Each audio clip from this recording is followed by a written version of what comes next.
Ah, c'est la conférence. Alors, avec grand plaisir. Donc, on a introduit Alexandre Lepicher, qui va nous faire sa présentation de l'apport numérique dans la surveillance des patients chirurgicaux. Merci beaucoup. Il est parti du groupe Evolucare Technologies.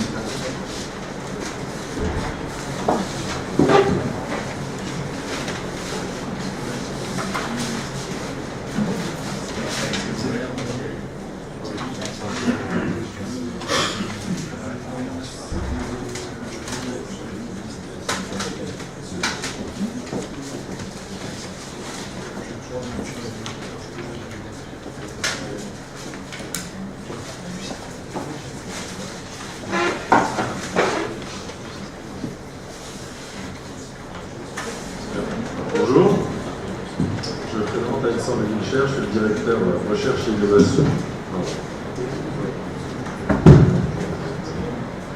Je suis le directeur recherche et innovation donc, de la société Evolucare, que je vais présenter un petit peu pour m'introduire.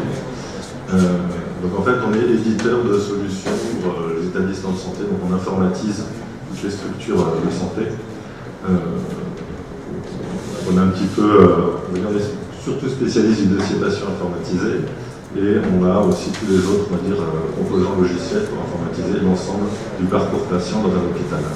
Donc on a une vingtaine d'années d'expérience, on informatise à peu près 2000 établissements de santé en France et à l'étranger, et on suit à peu près 150 000 patients par jour en moyenne. Donc notre expertise, c'est vraiment la donnée patient, c'est-à-dire le dossier patient informatisé. Donc on va revoir un petit peu plus tard l'intérêt de partir de ce point-là, de cette expertise dans le suivi après post-chirurgical. Donc c'est vraiment on a 20 ans d'expérience sur la gestion de la donnée patient, ce qui caractérise le patient. Et aussi sur l'organisation des soins. Donc ça c'est plus la planification des interventions, l'optimisation et le suivi. Et tout ça, forcément, que ça se fait avec une aussi grosse maîtrise de l'interopérabilité sémantique, c'est-à-dire l'interconnexion entre les systèmes, pour être capable d'aller rechercher la donnée et pouvoir la comprendre et l'utiliser. Donc ça, c'était notre approche, on va dire, historique. Et depuis 2016, donc, je m'occupe moi plus particulièrement de la direction innovation, recherche et innovation. Parce qu'on a vu en fait qu'il y avait une nouvelle technologie qui arrivait à maturité et qui allait avoir un gros impact sur notre marché. Donc ces nouvelles technologies, c'est notamment l'intelligence artificielle et les objets connectés. Jusqu'à maintenant, on faisait plutôt de l'informatique de gestion, donc on saisissait des informations dans des ordinateurs et l'ordinateur nous restituait. Il n'y avait pas beaucoup plus de valeur ajoutée que ça. Et donc là, maintenant, on va utiliser ces données pour créer de la valeur supplémentaire et créer des services d'aide à l'usage des applicatifs. Donc en fait, on a 4 grands axes stratégiques dans les aides. C'est les aides au diagnostic, les aides à la stratégie thérapeutique, l'aide au suivi des patients, c'est ce qu'on va voir aujourd'hui, et l'aide à l'organisation des soins, c'est aussi ce qu'on va voir aujourd'hui, parce qu'on ne peut pas suivre le patient sans impacter l'organisation des soins. Donc ça se résume un petit peu on va dire, sur ce schéma-là, où on peut voir que sur la couche basse, c'était les systèmes informatiques en place dans les établissements, donc c'est les couches applicatives, et on va proposer nous, des services qui vont être hébergés, des services qui vont redescendre sur la couche applicative pour aider les utilisateurs à prendre de bonnes décisions. Et pour ça, dans la plupart des cas, ce qu'il faut, c'est surtout profiler le patient. C'est-à-dire qu'on va essayer de voir quelles sont les caractéristiques particulières de chaque patient pour proposer des services personnalisés. Parce que le but, c'est pas non plus de proposer plein de services qui ne sont pas suffisamment sensibles ou spécifiques par rapport à chaque patient. Donc si on revient sur la surveillance des patients, nous ce qu'il faut savoir, c'est qu'on a un projet en cours, donc c'est un gros projet qui est fait de façon collaborative, c'est un peu la façon dont on peut spécialiser. C'est-à-dire qu'on va chercher des partenaires hospitaliers, des partenaires dans des laboratoires de recherche, surtout pour l'intelligence artificielle, et on va créer un consortium pour adresser une problématique. Donc là, on a un projet qui s'appelle Smart Angel, dont l'objectif justement est le suivi des patients en post-chirurgie. Donc quand on dit post-chirurgie, c'est on va dire les patients qui ne sont pas surveillés en continu. Que ce soit les opérations lourdes, on peut partir directement en réanimation, soins continus. Sinon, c'est retour en chambre. Et donc là, c'est une infirmière qui passe de temps en temps. Mais il n'y a pas, c'est une surveillance humaine discontinue, mais ça apporte des problèmes. Et donc en ambulatoire, où là, il n'y a plus vraiment de surveillance, on rappelle en fait au bout de 24 heures le patient pour essayer d'appréhender son état. Donc là, si on a des données qui ressortent des différentes études, donc on voit qu'en effet, donc comme je disais, il y a en intra-hospitalier une infirmière à peu près pour 20 patients, ce qui fait à peu près une visite toutes les 4 heures, et donc on perd la connexion, et on n'a pas l'état du patient entre ces laps de temps. Et donc on voit qu'il y a, selon l'étude du Lancet, 3% de décès suite à une chirurgie. C'est la 3e cause de mortalité. Donc c'est les complications suite aux pratiques médicales. Donc c'est pas tant l'opération de bloc qui s'est mal passée, c'est plus les décompensations des maladies chroniques, parce que les patients sont de plus en plus âgés et multipathologiques. Donc en fait c'est la réaction du corps après le retour en chambre. Et donc on voit aussi que sur l'ambulatoire, il y a une surveillance, c'est un rappel de 24 heures. Donc ça, c'est quand on considère qu'on n'a pas assez d'informations sur le patient. L'autre constat, c'est qu'on peut aussi avoir des fois trop d'informations. Par exemple, en réanimation, il y a d'autres études qui montrent qu'on a des fois 187 alarmes par patient et par jour. Donc 89% de fausses alertes. Donc en fait, quand on voit bien qu'un système, quand il n'est pas assez spécifique et qu'il envoie trop de fausses alertes, finalement il n'est pas utilisé parce que il sert plutôt à faire du bruit qu'à faire autre chose. Donc là, on se rend compte, on voit bien que le monde avance vers l'objet connecté, l'hypercommunication. Donc on va avoir de plus en plus d'informations. Donc l'objectif, c'est justement d'être capable de traiter la bonne information au bon moment. Donc les objectifs, c'est forcément diminuer la mortalité, diminuer les risques de complications, donc les réhospitalisations en ambulatoire. L'objectif aussi, c'est de faire de plus en plus d'ambulatoires, mais sans augmenter le risque au niveau du patient. Donc d'assurer la continuité du soin, on va dire en médecine, quel que soit le service. Alors comment les nouvelles technologies vont-elles contribuer à améliorer la qualité de la prise en charge? En fait, on se rend compte que la qualité de la prise en charge est directement dépendante de la capacité à surveiller, donc de la qualité de la surveillance, qui elle-même, en fait, est totalement dépendante de la qualité de l'information qui nous permet de surveiller. Donc si on revient sur l'information, c'est la source de notre problématique aujourd'hui. Nous, on est fournisseurs de solutions informatiques, donc c'est justement ce qui permet de gérer l'information.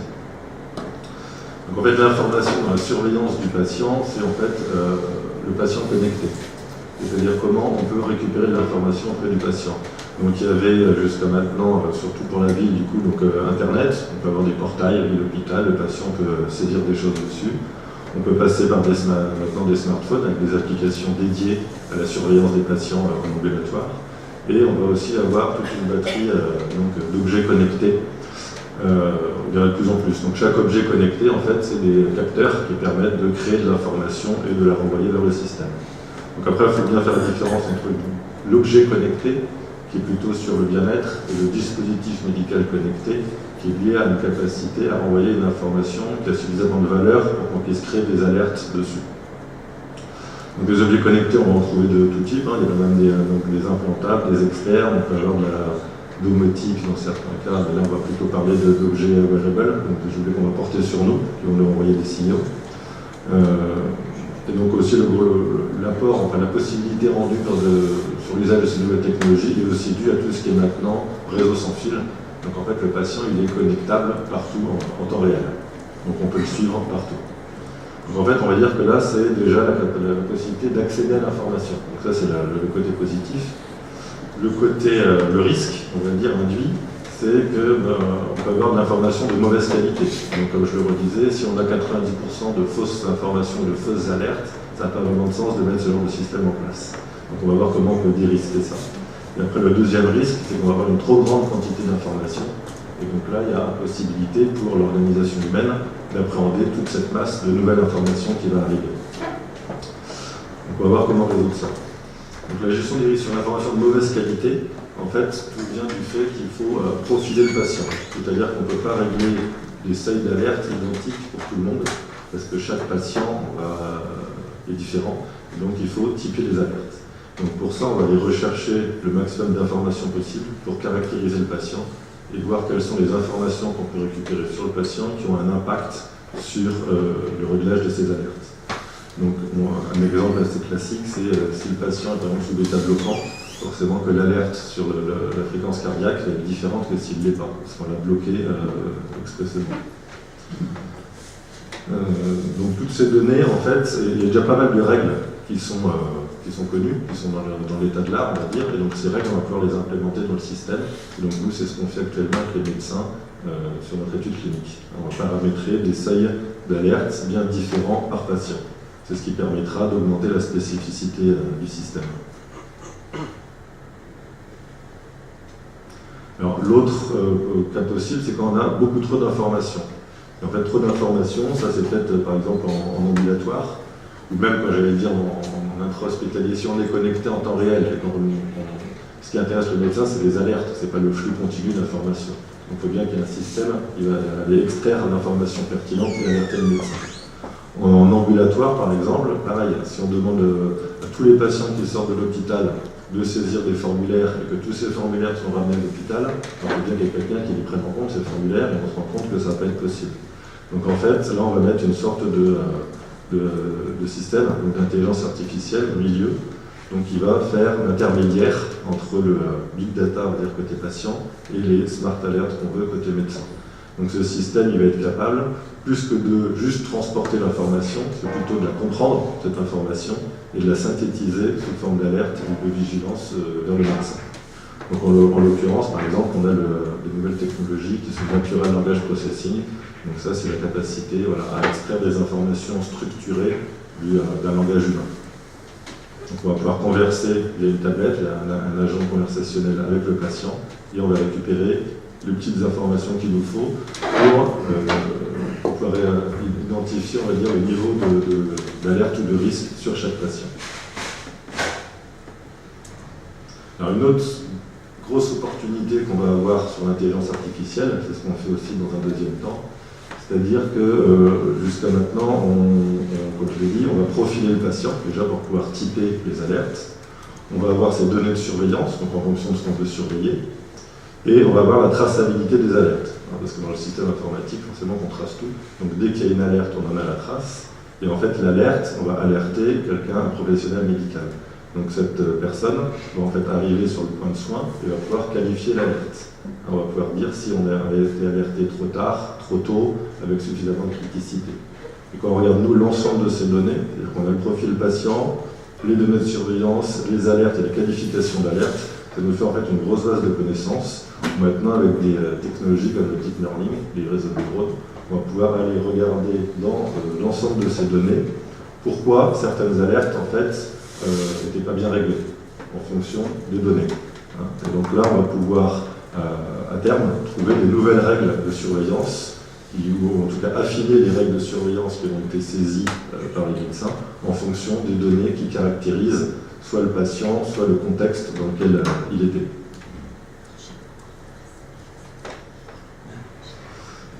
Donc là, je vais faire un petit zoom sur notre projet, le projet Smart Angel. Donc c'est un projet, en fait, il y a la PHP qui est partenaire pour faire, on va dire, développer le système sur le suivi intra-hospitalier. Je ferai un petit zoom là-dessus après. Et on est avec le CHU de Nîmes pour développer le système sur l'ambulatoire. Donc c'est un gros projet qui a été financé par la BPI, le programme d'investissement d'avenir. On a commencé il y a 1 an et demi, il nous reste à peu près encore 1 an et demi, et on va démarrer les études cliniques début 2019. Donc en gros dans quelques semaines. Donc pour résumer en fait notre approche, donc là jusque-là j'étais assez générique, on va dire, donc il y a plusieurs systèmes qui peuvent se mettre en place, dont vous pouvez entendre parler. En général, ces systèmes, ils n'ont pas forcément une approche aussi complète, justement, que la nôtre, avec tous les items que j'ai pu dérouler. Donc, ce qui est très important, c'est de profiler le patient. Donc, comme on le voit, comment on le profile, en fait, on va aller rechercher des données dans les systèmes d'information hospitaliers. C'est pour ça que notre expertise chez Volucaire a vraiment du sens, parce que ça fait 20 ans que nous, on fait des systèmes d'information. Donc, on sait comment aller chercher les données et comment les remonter avec les connecteurs d'interopérabilité. Donc, on va profiler le patient. Une fois qu'on a mis toutes les données dans le profileur patient, on va du coup automatiquement proposer des seuils de surveillance.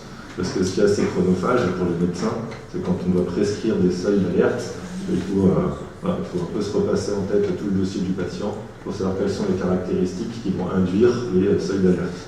Donc ça, on va l'automatiser avec le médecin. Donc c'est toujours le médecin qui garde la main, mais c'est beaucoup plus simple de valider des seuils d'alerte. En plus, quand on va expliquer dans le système pourquoi on propose ces seuils d'alerte-là, en fait, ça pré-match, ça refait en fait la même mécanique que ce que le médecin avait en tête, mais en avance de phase, et il n'a plus qu'à valider. Donc après, on surveille les patients de façon individuelle, et dès qu'il y a une règle, il va y avoir donc une information qui va partir au moteur de notification. Et ça, en fonction de comment est réglé le système, on peut notifier par un SMS, par un appel sur un DECT, par un renvoi sur un boîtier dédié qu'ont les infirmières, par exemple. Donc là, comme je le disais tout à l'heure, à chaque fois, on va avoir l'alerte, la possibilité de qualifier les alertes reçues. Donc quand on fait une boucle d'apprentissage qu'on renvoie dans le système, dans la base de connaissances. Et donc le système va envoyer des alertes par rapport à des règles programmées, les règles de l'état de l'art, mais aussi des règles métiers apprises par l'intelligence artificielle au fil de l'eau. En fait, l'intelligence artificielle a accès du coup à la réalité terrain, en tout cas la réalité représentée par les données. Quand je parlais de base de connaissances, il faut savoir qu'après, c'est assez, on peut rapidement avoir une grosse masse de données, et en intelligence artificielle, plus on a de la masse, plus on peut découvrir des choses.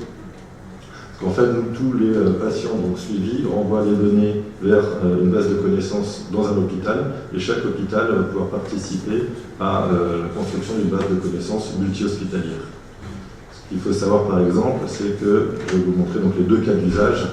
Rien que pendant l'étude clinique, on va avoir 50 hôpitaux. Donc ça permet déjà de faire pas mal de bases de connaissances. Donc là, je vais refaire un petit zoom rapide sur les deux cas d'usage qu'on va adresser. Donc il y a le retour en chambre et le suivi ambulatoire. Donc sur le retour en chambre, l'objectif, donc là le patient il n'a pas de tablette, il a juste un bracelet connecté. Et sur ce bracelet, on vient brancher aussi un capteur de SAT au bout du doigt.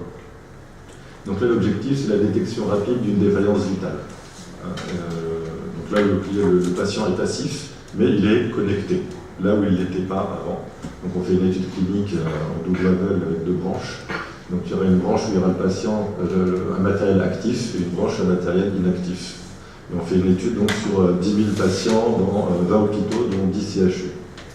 L'objectif, c'est de diminuer par deux la mortalité intra-hospitalière. L'autre cas d'usage, c'est le retour à domicile, donc l'ambulatoire.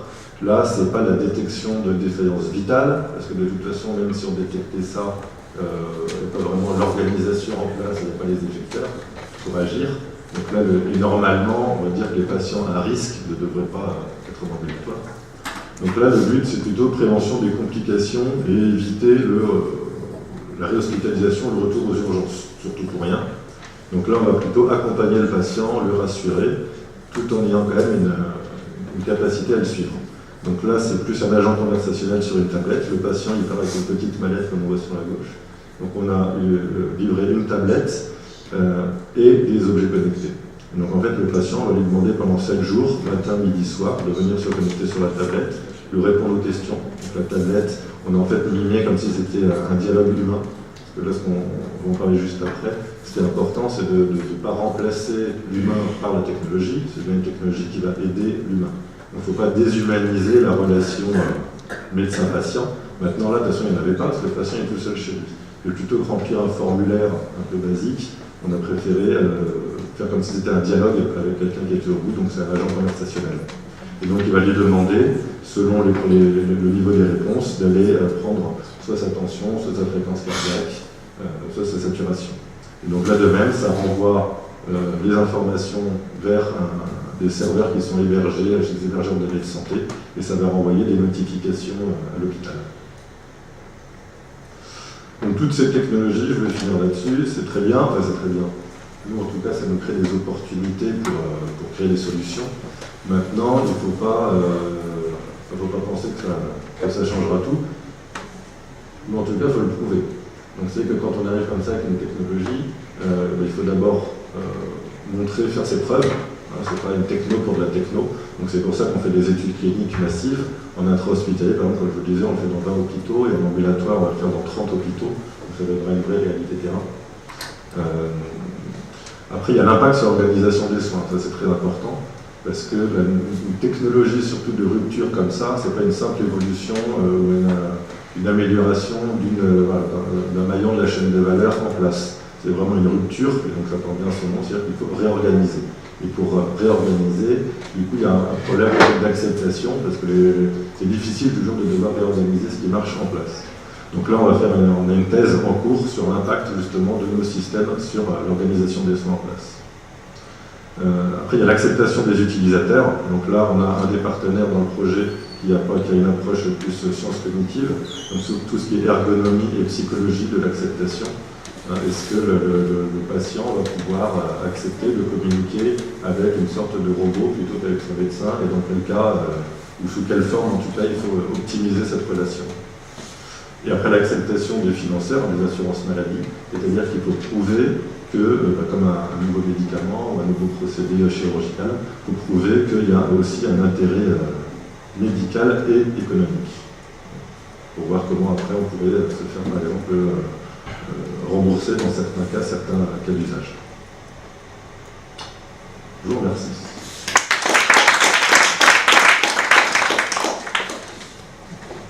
Merci beaucoup, merci de ce programme très riche. Pour lancer la discussion, puisque c'est un sujet qui m'intéresse particulièrement pour la chirurgie ambulatoire. Alors d'abord, d'un point de vue sémantique, quand vous dites que vous allez diminuer les risques de complications avec une application, je pense qu'on ne peut pas dire ça. On dit bien que les hôpitaux les meilleurs, ce n'est pas ceux qui ont le moins d'événements indésirables, c'est ceux qui savent les détecter et les gérer. Et en fait, vous n'allez pas diminuer les complications, vous allez les détecter précocement et permettre un traitement adapté. Donc, vous avez raison de sémantique. Voilà.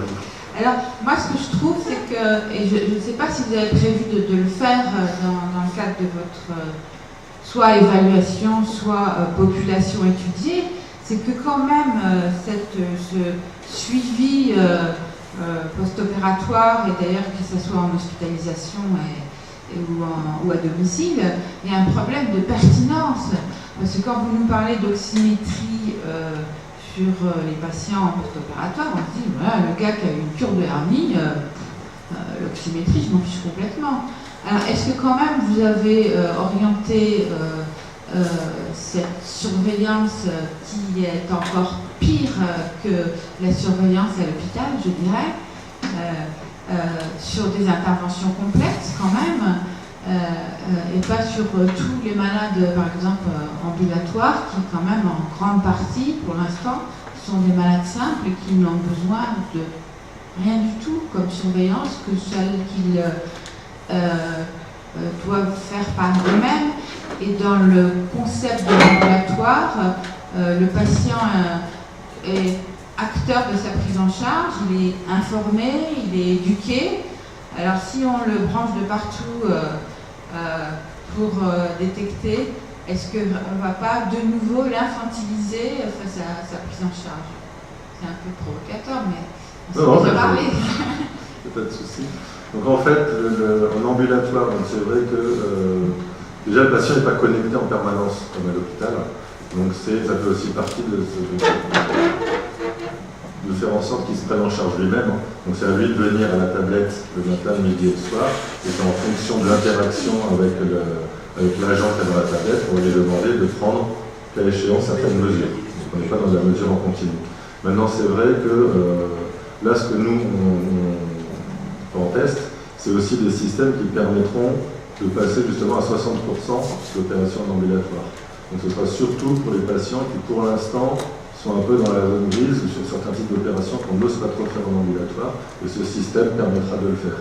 Après l'ambulatoire, vraiment, où il y a zéro risque et c'est vraiment des interventions minimes, on ne partira pas avec ce genre de système. D'ailleurs, on a un petit peu changé avec le partenaire l'étude clinique en cours de route, c'est-à-dire qu'on va commencer finalement avec 3 branches.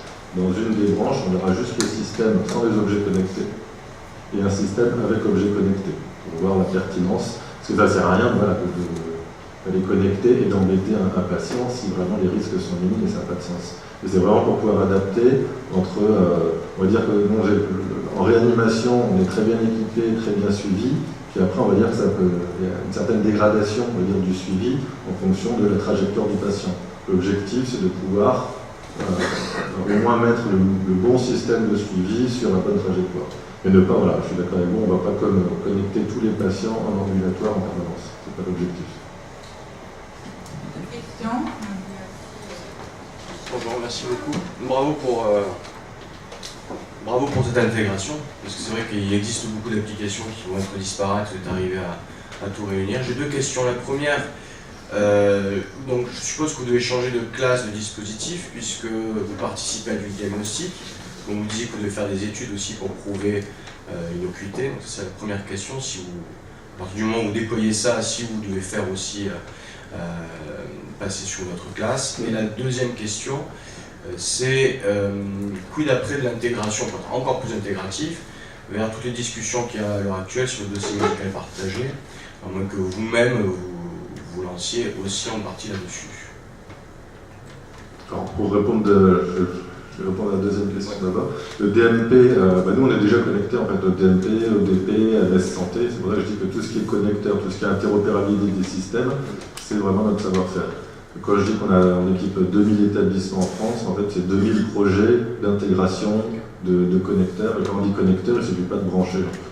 Parce que de chaque côté, il y a l'interprétation de la norme, donc à chaque fois, il y a des réglages à faire. Puis après, il faut utiliser les mêmes référentiels, parce que connecter, c'est échanger, mais après, il faut avoir les mêmes référentiels, on va dire, de données. Donc nous, tout ça, on est déjà connectés. Donc en fait, on a une bonne capacité à aller chercher, on va dire, de la donnée dans les systèmes. Puis il faut aussi savoir que dans les systèmes, il y a de la donnée qui transite, dans ce qu'on appelle les EAI, donc c'est les tuyaux qu'il y a entre les différents applicatifs, et qu'en dérivant en fait des tuyaux, on peut accéder à beaucoup d'informations sans en fait solliciter davantage l'humain. Les résultats de biologie, par exemple, ils arrivent dans le serveur de résultats, puis après ils sont diffusés dans tous les applicatifs. Donc, il suffit de rajouter une branche vers la nôtre, par exemple. Après, en ce qui concerne les dispositifs médicaux, donc en effet, alors les systèmes qu'on voit actuellement en ambulatoire, il n'y en a presque aucun qui sont des dispositifs médicaux. Parce qu'à moi, l'ensemble des logiciels qu'on avait avant, les pas. Alors on a tout ce qui est anesthésie, réanimation, imagerie, surtout pour les stations d'interprétation qui sont dispositifs médicaux. Par contre, le dossier patient informatisé, les pas. On le deviendra sûrement avec l'évolution des réglementations européennes, mais on considère en fait que tant qu'on saisit de l'information, c'est pour ça que je disais le parallèle avec l'informatique de gestion, quand on saisit de l'information en base de données qu'elle nous est restituée, qu'on fait transiter de l'information, mais qu'en fait on ne fait pas de calcul complexe à risque dessus, dans ce cas-là, c'est pas dispositif médical. Même pour le bot que vous mettez en place, l'agent conversationnel, c'est un bot. Même pour ça, il n'y a pas du tout besoin.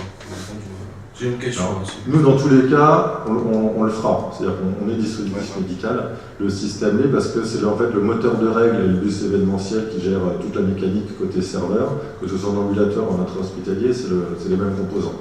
Et donc en intra-hospitalier, par contre, là, on monitore des signes vitaux. Donc en fait pour savoir si on est DM ou pas, c'est une analyse du risque. Il faut regarder quel est le risque induit si le système ou une fonctionnalité du système est défaillante. Donc là, on voit bien qu'en intra-hospitalier, si à un moment un patient on perd une connexion et qu'on n'avertit pas la personne, là il y a un vrai risque induit au patient. Donc là, on est dispositif médical. D'ailleurs, on fait fabriquer, donc nous on a un objet connecté dédié dans le cadre du projet, parce qu'il n'existait pas sur le marché des objets qui répondaient à ça, notamment en termes de batterie d'autonomie. Parce que là, il faut qu'on tienne 5 ou 7 jours avec de la SAT en continu, un capteur SAT, ça absorbe beaucoup d'énergie. Et donc en ambulatoire pour le moment, dans le cadre de l'étude clinique, on n'est pas DM, parce qu'en fait, l'agent conversationnel, pour l'instant, il n'est pas, on va dire, intelligent au sens justement reconnaissance du langage, donc il n'y a pas de risque à porter là-dessus.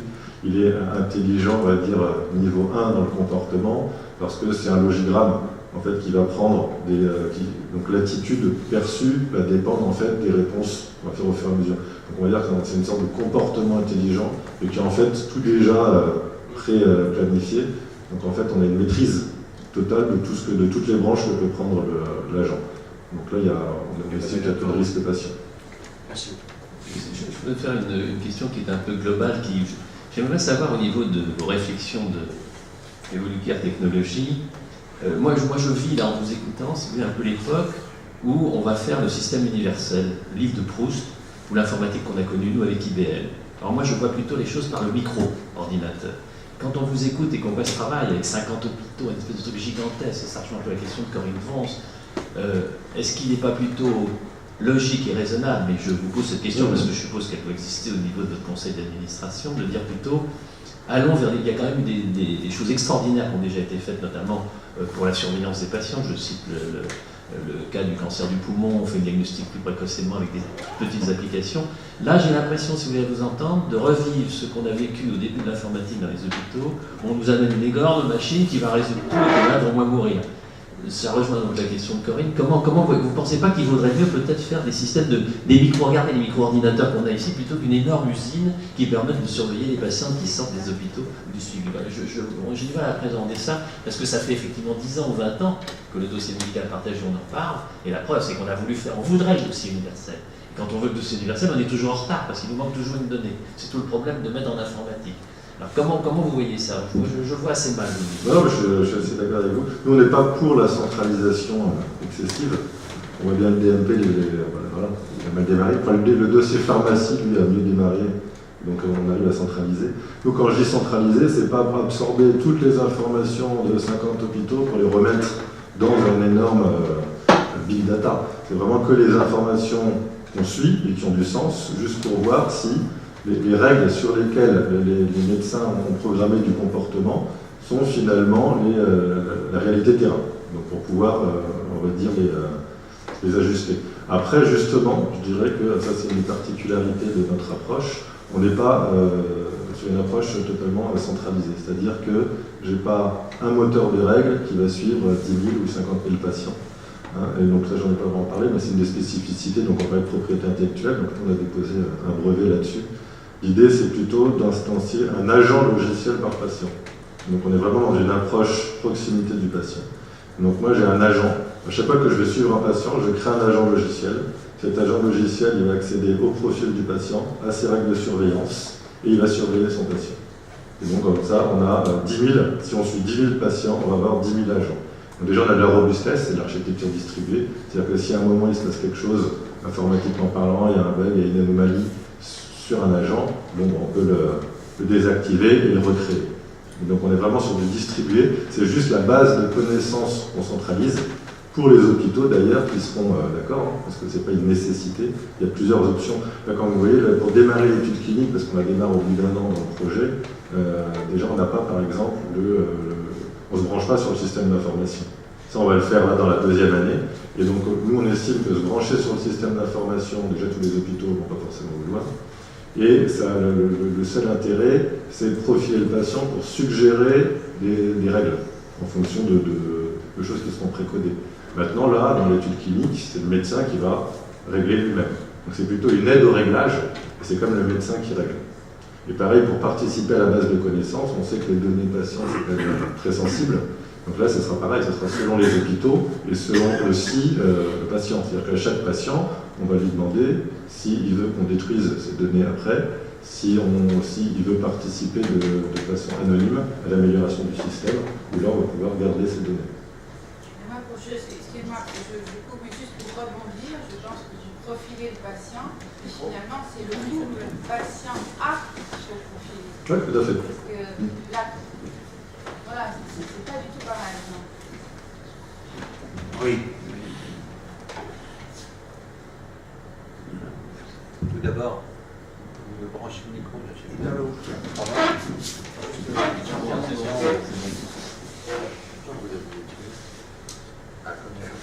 Voilà. Merci. D'abord, je voudrais vous remercier pour cette très belle conférence. C'est vrai que ça nous lance dans un paradigme tout à fait extraordinaire qui va changer effectivement nos modalités de prise en charge des patients globales. Et ça, c'est de la philosophie. Et je voudrais rebondir sur la question qu'a posée l'un des intervenants précédents sur la notion de dispositif médical. Quand on prescrit un objet connecté, nous on a fait des travaux à la Société française de chirurgie orthopédique et traumatologique, je suis chirurgien orthopédiste, ça, sur le plan de la responsabilité, il faut faire très attention, on a des collègues qui ont inventé des trucs, qui les donne aux patients, et là, ça peut poser des problèmes. Donc c'est la première question. Est-ce qu'en 2 mots-clés, vous pourriez préciser cette notion, comment dirais-je, de dispositif, c'est-à-dire en clair de DM, puisqu'il faut qu'il y ait marquage CE, c'est la législation européenne, voilà. Ça, c'est ma première question, donc je vous laisse y répondre, j'en ai une deuxième. Ouais, d'accord. Alors, ce qui est DM, nous, comme je le disais, on est de toute façon une société, on n'est pas start-up, on n'est pas non plus gros industriel. Donc je dirais, pour bien faire, en voyant le verre à moitié plein, on a l'avantage des deux. C'est-à-dire qu'on sait produire avec des normes qualité, c'est-à-dire qu'on est ISO, donc 9001, ça c'est classique, on est aussi ISO 13485, et c'est ça qui permet de produire la qualité dispositif médical. Donc le dispositif médical, c'est autant du matériel que du logiciel, que limite un service, je ne sais pas, c'est tout ce qui peut induire un risque. Et donc là, il faut couvrir ce risque en montrant qu'on a des processus qualité et de contrôle dans la production, donc déjà de nos outils. Pas forcément. Après le risque, on doit aussi qualifier le risque dans l'usage pour essayer de voir en sorte quels sont les biais dans l'usage qui pourraient induire un risque. Et à chaque fois qu'il y a un risque, il faut voir comment on des risques. En gros. Enfin, la réglementation pour nous, chirurgiens, à partir du moment où on prescrit, parce qu'il faut bien que le malade le reçoive d'une manière ou d'une autre, donc c'est ce que vous disiez, madame, un aspect de prescription, et ça c'est la responsabilité. Si ce n'est pas classé au sens de la législation européenne et française d'ailleurs, comme un dispositif médical, si jamais il y a un problème, c'est le chirurgien qui sera responsable par l'intermédiaire de sa prescription. Voilà, je vous remercie. C'est même pour ça que même nous en ambulatoire, on va le mettre dispositif médical, alors que certains pourraient interpréter les textes comme ce n'est pas totalement nécessaire. Parce qu'il faut voir que c'est coûteux de faire du dispositif médical. Non, mais je sais bien, mais ici, si vous voulez, à l'Académie de chirurgie, il faut qu'on fasse passer des messages. Vous comprenez, il faut être très très prudent, et j'attire l'attention du Président sur ce point particulier de médecine légale et de responsabilité, parce qu'il faut faire attention. Deuxième question, c'est la notion effectivement de protection des données. C'est toujours la même chose. Là aussi, on avait fait un travail, et l'exemple qu'on donne, c'est l'exemple de Dick Cheney, qui était vice-président de Bush, qui avait des gros problèmes cardiaques. Alors, c'était dans la presse, donc on trahit absolument pas de secret, qui avait un pacemaker et qui, par l'intermédiaire de son iPhone, avait demandé à ce qu'il y ait comment dirais-je, un contrôle automatique, et ils ont refusé de le faire parce que, enfin bon, moi je ne suis pas très très fort en informatique, mais le deuxième exemple aussi, c'est la même chose. Pour les gens qui sont porteurs dans le cadre des pompes à insuline, parce que là il y a un décret qui est paru comme ça, enfin au journal officiel de la République française, je crois que c'est très important, par l'intermédiaire d'un dispositif médical, ils peuvent être contrôlés vis-à-vis d'insuline et tout. Et il semblerait que, alors il faut être un peu spécialiste, mais avec un iPhone, on peut très bien faire mourir Dick Cheney, ou on peut injecter une dose létale d'insuline. Alors je ne ferai pas les trop pratiques, je vous rassure, mais d'abord je ne suis pas très fort, mais il semblerait que ce soit le cas.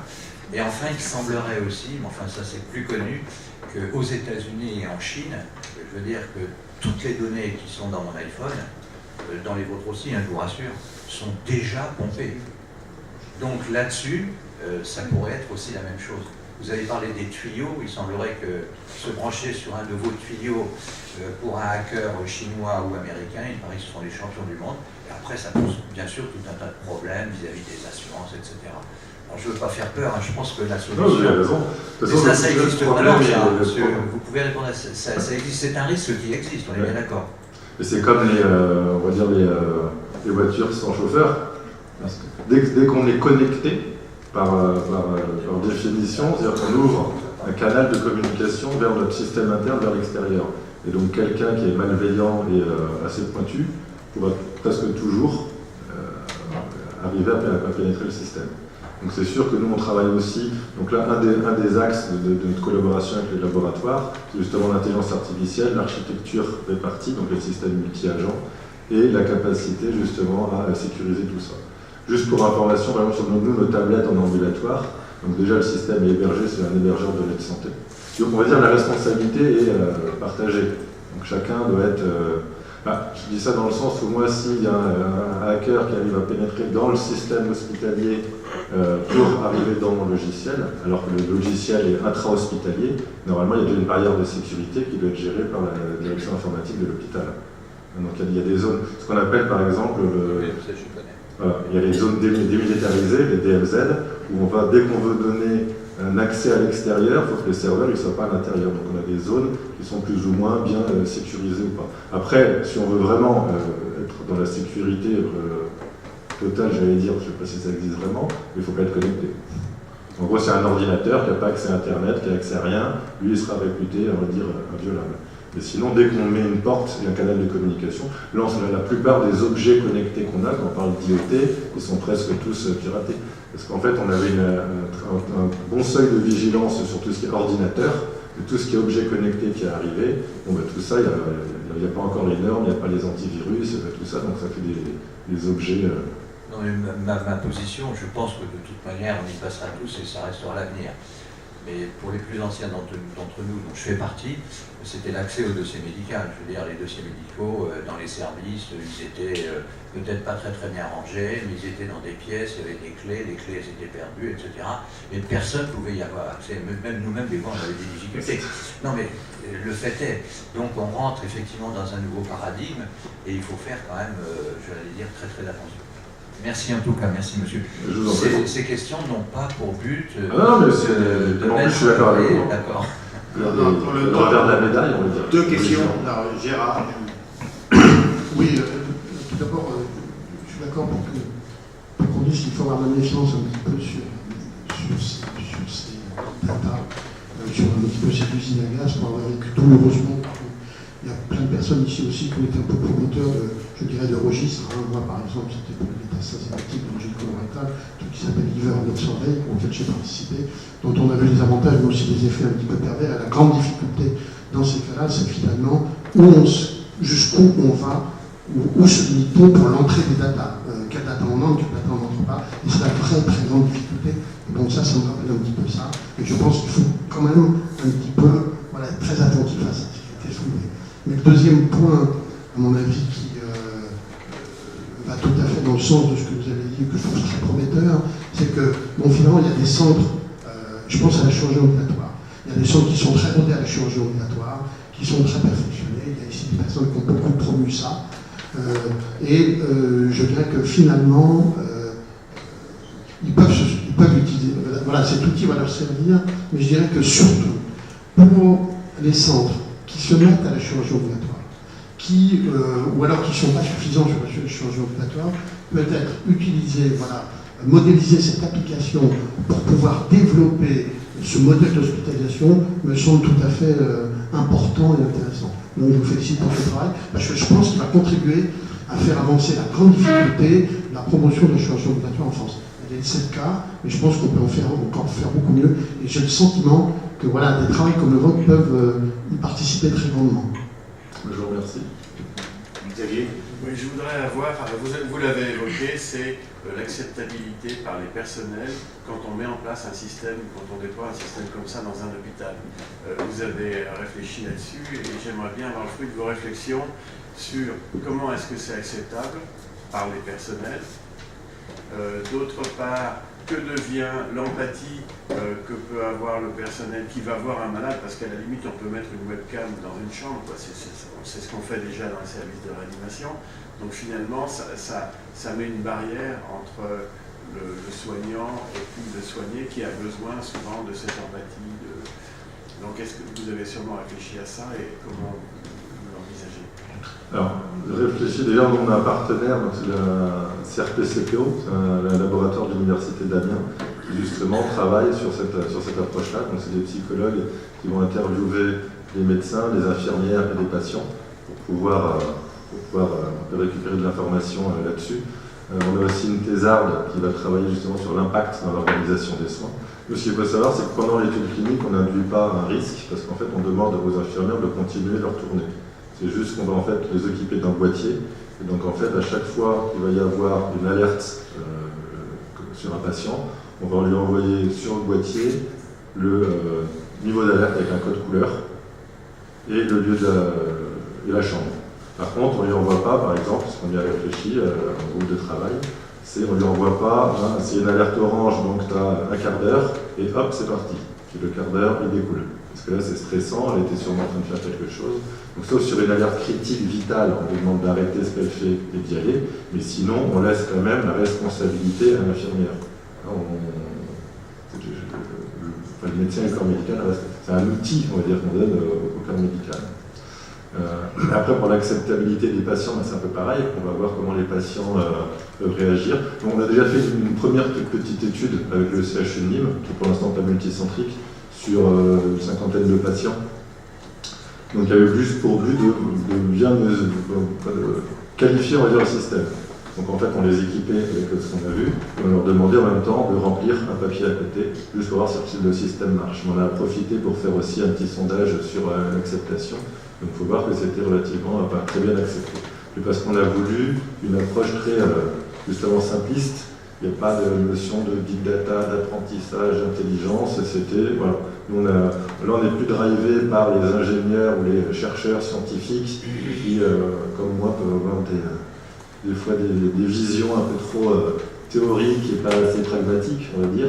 Donc là, l'avantage des projets collaboratifs comme ça, c'est qu'on analyse le problème et on spécifie la solution directement avec les futurs usagers.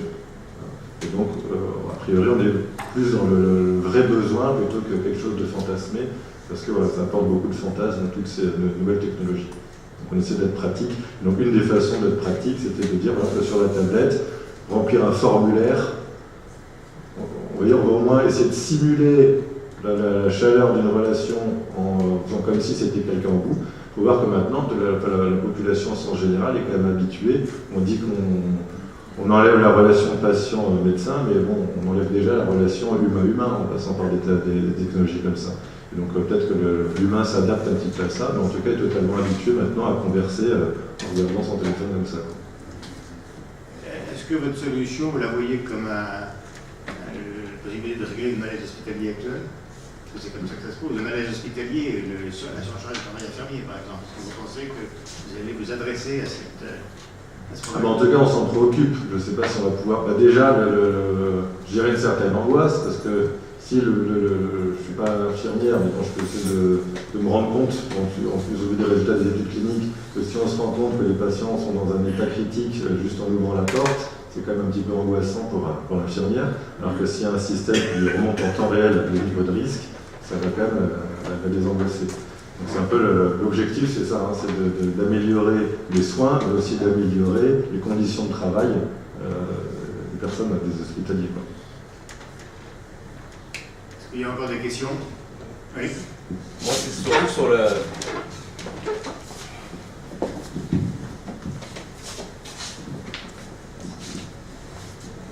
C'est surtout sur la partie intra-hospitalière. Parce qu'en fait, moi j'ai vécu, on a déménagé le service dans lequel je travaillais.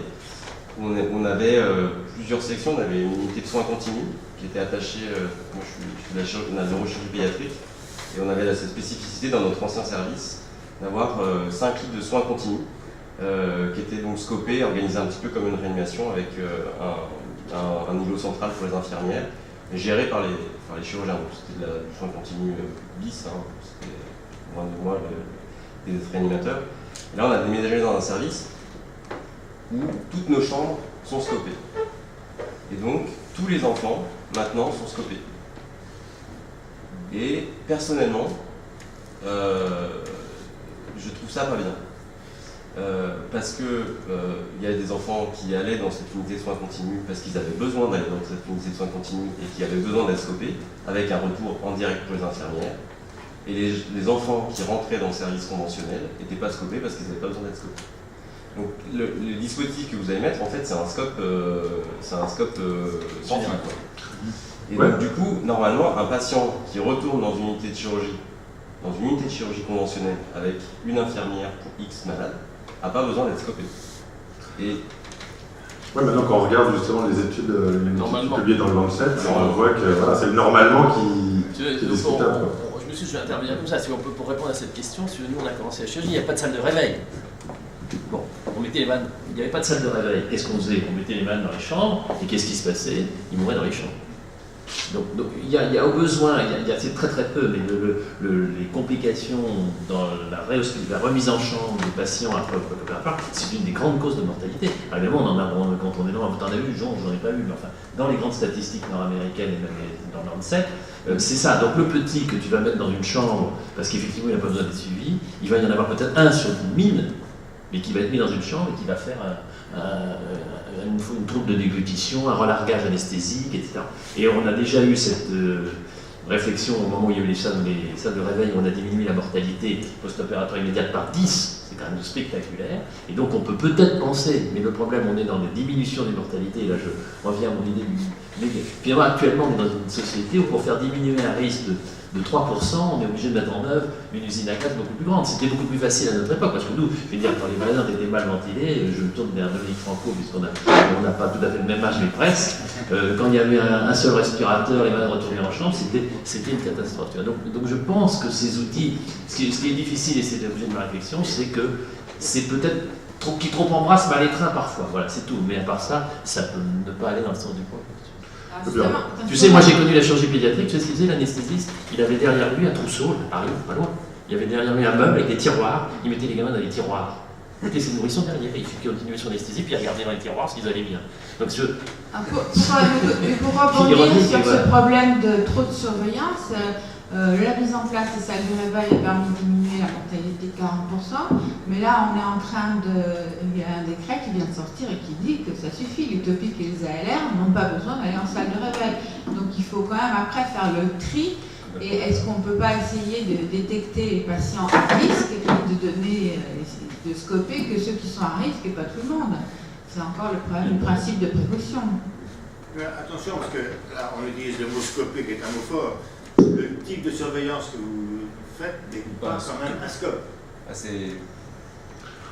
Bon, bien sûr, c'est vitaux. Après, c'est que c'est léger. C'est léger. Bon, après, l'approche qu'on a aussi, c'est que c'est beaucoup moins coûteux. Donc, c'est déployable plus massivement. Et la réflexion qu'on a eue avec les médecins, c'est de dire que justement, plutôt que d'essayer de se dire qui est à risque, qui n'est pas à risque, et du coup d'avoir toujours des effets de bord, forcément, c'est de se dire, si on arrive à déployer des systèmes comme ça, de façon globale, on a pu se poser la question de qui est à risque ou qui n'est pas à risque. Non, on a une autre question, on a une autre question. Oui, c'est ça. Comme ça, je suis d'accord. Voilà, on a donc trouvé un équilibre entre combien et bénéfices financiers. Tout à fait. Tout à fait. Et après, selon l'étude du Lancet, le taux de mortalité en retour en chambre est aussi différent selon les pays. Il y a des pays en Europe de l'Est où des systèmes comme ça, ce serait quand même relativement efficace. Parce qu'on voit que la mortalité dans les chambres, comme ça, en chirurgie, est assez dépendante du nombre d'infirmières. Il y a une étude qui montre que si on rajoute 10% d'infirmières, on baisse de 7% la mortalité. Donc c'est vraiment un problème de capacité à agir vite parce qu'on a détecté le risque. Bon, pas d'autres questions? Merci beaucoup. Merci.